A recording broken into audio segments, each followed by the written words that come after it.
qui était d'abord traduit par une recherche participative, des consultations, des dialogues au niveau local, national et régional, et enfin l'étude qui a été faite sur les femmes et les jeunes. Il y a beaucoup de femmes qui ont reçu des formations.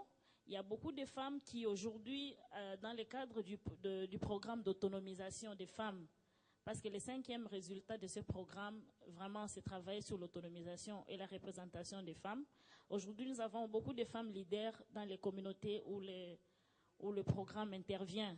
Beaucoup de femmes ont reçu des formations et les mettent en pratique et font aujourd'hui des activités qui leur permettent de subvenir à leurs besoins urgents. Il y a des analyses qui ont été menées et qui se retrouvent dans la feuille de route que vous avez ici. 5 facteurs clés sont ressortis de ces analyses. 1, sur la gouvernance. 2, sur l'économie. 3, sur la sécurité. 4, sur la manipulation des identités. Et 5, sur le foncier. Ce qui est ressorti, c'est l'accès difficile et gestion injuste des ressources naturelles qu'on va retrouver dans le domaine du foncier. Deuxièmement, la faible capacité et volonté des autorités de garantir les droits et la sécurité de tous les citoyens. Troisièmement, c'est l'engloutissement de l'économie rurale. Quatrièmement, l'exploitation et manipulation des identités ethniques, nationales, politiques. Et enfin, le recrutement des jeunes dans les groupes armés. Et au niveau du Rwanda, c'était ceux qui ont dit qu'il y a la paix, représentent environ 88,8%. Ceux qui ont dit plus ou moins représentent environ 7,2%. Et ceux qui ont dit non représentent environ 2,3%. Et à la question de savoir qu'est-ce que la paix, au niveau du Nord Kivu, les grandes tendances, ceux qui ont dit la paix, c'est l'absence des groupes armés, représentent environ 77%.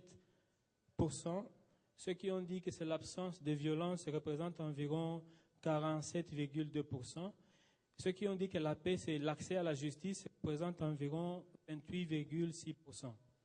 Et au niveau du Sud Kivu, ceux qui ont dit que la paix, c'est l'absence de violence, représentent environ 41,8%. Ceux qui ont dit que la paix, c'est avoir du travail, représentent environ 23%.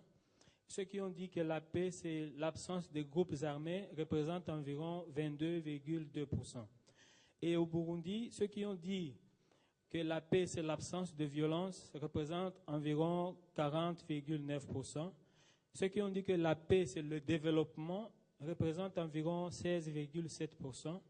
Et ceux qui ont dit que la paix, c'est avoir du travail ou en d'autres termes une sécurité financière, représentent 15,2%. La mise en œuvre de la feuille de route consiste non seulement à la réalisation de ces recommandations qui sont ressorties, que nous avons juste vues, et des pistes de solutions, mais c'est quelque chose qui doit se faire en œuvre pas seulement par les communautés, mais l'administration, les leaders politiques, les leaders traditionnels et religieux, les acteurs de la société civile, les acteurs nationaux et internationaux, et autres.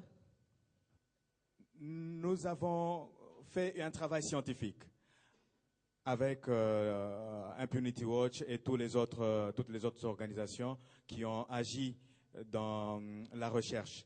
Mais ces résultats devraient être confrontés à la réalité sur le terrain. Nous avons mis en place un secrétariat régional virtuel avec un parlement régional virtuel.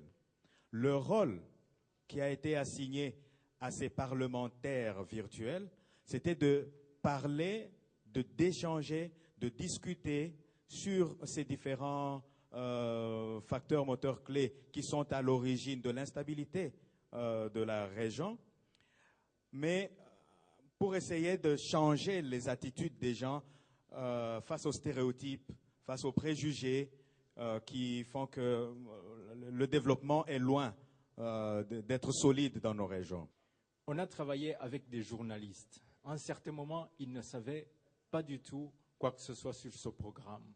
Et il se fait que maintenant, vous pouvez aller sur des sites différents, etc., etc. Vous allez trouver une sorte d'échange d'informations sur ce qui se passe dans la sous-région. On a eu aussi à échanger avec des artistes, des musiciens. Et tout d'un coup, eux, ils décident qu'ils ils créent une chanson. Ce sont des chanteurs burundais, rwandais et congolais. Et c'est pour la première fois dans cette sous-région, dans l'histoire de cette sous-région, que des artistes disent « Nous avons aussi un mot à dire dans le concert des nations dans cette sous-région ». Nous avons mis en place les cadres communautaires qu'on appelle les artisans de paix. Les artisans de paix sont de piliers de ces programmes en fait. Leur travail, c'était de réunir les communautés pour analyser le problème au sein des communautés. Nous avons eu 3 formats essentiels. Il y a eu un Carrefour Grand Lac où on a invité des experts pour échanger sur ces différents facteurs. Il y a aussi des collèges tours, des émissions débat public avec 200 étudiants.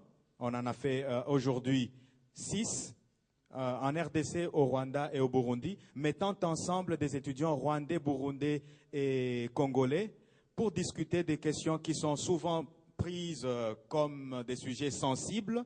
Et ça a été très positif. On a donné des chiffres ici macabres. On a parlé depuis les 5 millions de morts.